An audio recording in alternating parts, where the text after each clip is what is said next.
হলিউডের কোনো সিনেমা নয়, তাহলে হয়তো পাল্টে যেত দৃশ্যপট। কিন্তু বাস্তবতা বড়ই নির্মম। আর তাই তো ইরানের চোখ রাঙানিতে চোখে চোখ রাখার আগেই উল্টে পরিমরি করে পালাতে বাধ্য হল মার্কিন রণতরীটি।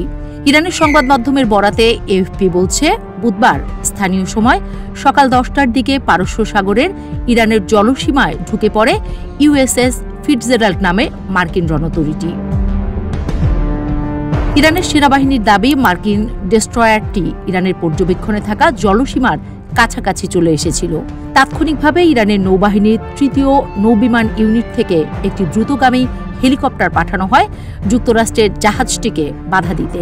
হেলিকপ্টারটি যুদ্ধ জাহাজটির কিছুটা উপর দিয়ে ওড়ে এবং স্পষ্ট রেডিও বার্তায় হুঁশিয়ারি দেয়, ইরানের পর্যবেক্ষণাধীন জলসীমা থেকে অবিলম্বে সরে যেতে হবে।